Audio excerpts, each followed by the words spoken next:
आप सभी भक्तों का मेरे YouTube चैनल राधे कृष्ण में हार्दिक स्वागत। आमलिका एकादशी व्रत कथा। फागुन महीने के शुक्ल पक्ष की एकादशी तिथि को आमलिका एकादशी के नाम से जाना जाता है। इस व्रत का हिंदू धर्म में विशेष महत्व है। इसका एक नाम रंग भरी एकादशी भी है। ऐसी मान्यता है जो भक्त इस दिन का उपवास रखते हैं और भक्ति भाव के साथ पूजा अर्चना करते हैं, उनकी सभी मनोकामनाएं पूर्ण होती है। एकमात्र एकादशी है जिसका संबंध भगवान शंकर से है। इस दिन काशी विश्वनाथ वाराणसी में भगवान शिव और माता पार्वती की विशेष पूजा होती है। इसी दिन बाबा विश्वनाथ माता गौरी को पहली बार काशी में लाए थे, तब उनका स्वागत रंग गुलाल से हुआ था। 20 मार्च को ही आमलिकी एकादशी और रंग भरी एकादशी व्रत है। अगले दिन यानी कल 21 मार्च को व्रत का पारण किया जाएगा।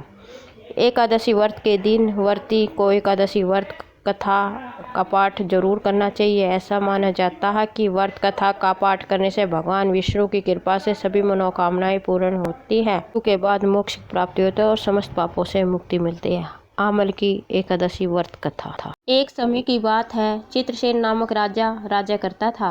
उसके राज्य में एकादशी व्रत का बहुत ही महत्व था।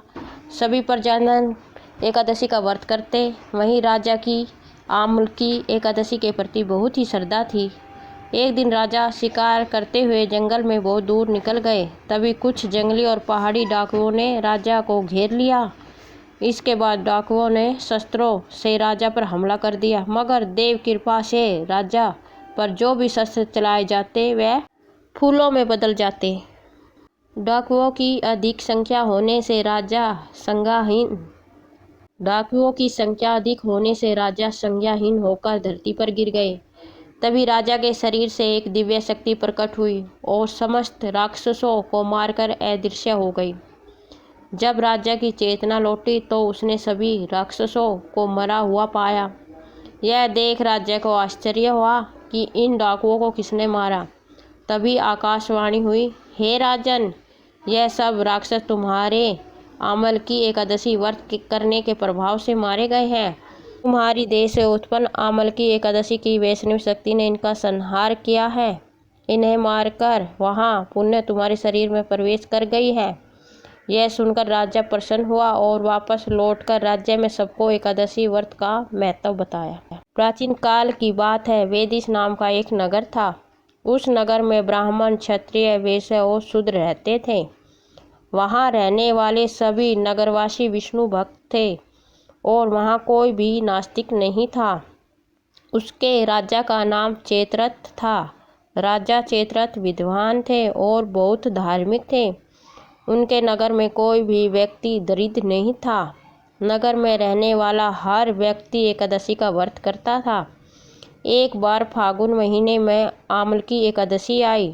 सभी नगरवासी और राजा ने यह व्रत किया और मंदिर जाकर आंवले की पूजा की और वहीं रात्रि में जागरण किया।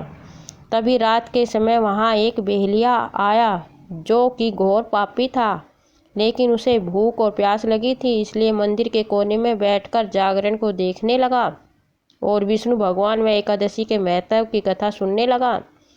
इस तरह पूरी रात बीत गई। नगरवासियों के साथ बेलिया भी पूरी रात जगा रहा।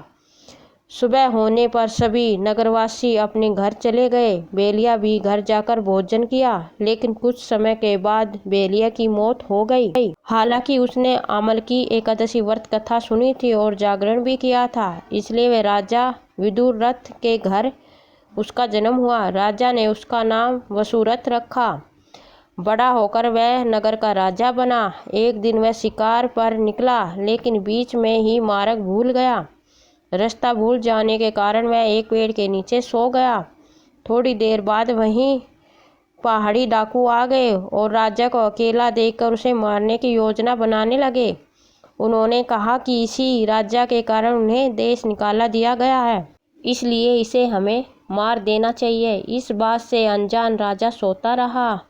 डाकुओं ने राजा पर हथियार फेंकना शुरू कर दिया, लेकिन उनके शस्त्र राजा पर फूल बनकर गिरने लगे। कुछ देर के बाद सभी डाकू जमीन पर मृत पड़े थे। वहीं जब राजा की नींद खुली तो उसने देखा कि कुछ लोग जमीन पर मृत पड़े हैं। राजा समझ गया कि वह सभी उसे मारने के लिए आए थे, लेकिन किसी ने उन्हें ही मौत की नींद सुला दी। यह देखकर राजा ने कहा कि जंगल में ऐसा कौन है जिसने उसकी जान बचाई। तभी आकाशवाणी हुई कि हे राजन, भगवान विष्णु ने तुम्हारी जान बचाई है।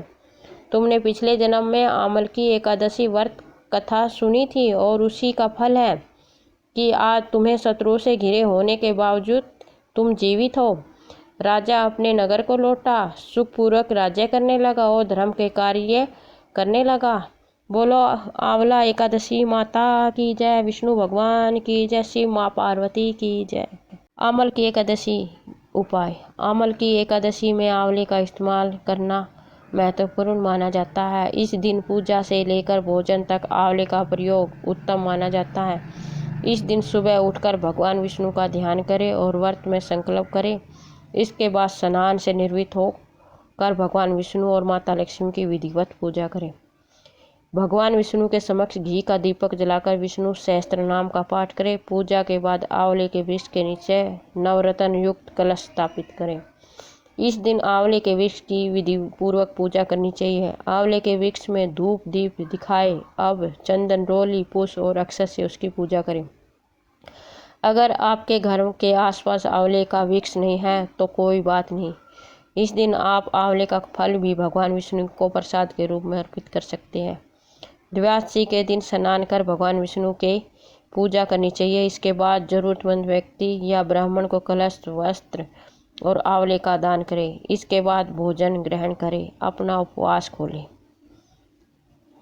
पुराणों में आमल की एकादशी की विशेष महिमा बताई गई है। पद्म पुराण के अनुसार आमल की एकादशी का व्रत करने से सैकड़ों तीर्थ दर्शन के समान पुण्य मिलता है। इस एकादशी व्रत को समस्त यज्ञों के बराबर फल देने वाली एकादशी माना जाता है। इस एकादशी का व्रत करने वाले भक्त को मोक्ष की प्राप्ति होती है। जो लोग आमल की एकादशी का व्रत नहीं करते हैं उन्हें भी इस एकादशी के दिन भगवान विष्णु को आंवला अर्पित करना चाहिए। आमल की एकादशी के दिन आंवले का सेवन करना बहुत ही लाभकारी माना जाता है। बोलो विष्णु भगवान की जय, एकादशी माता की जय, माता पार्वती और शिव की जय। आपको मेरा वीडियो कैसा लगा कमेंट बॉक्स में अवश्य बताएं। मेरे वीडियो को लाइक, शेयर व सब्सक्राइब करें। धन्यवाद।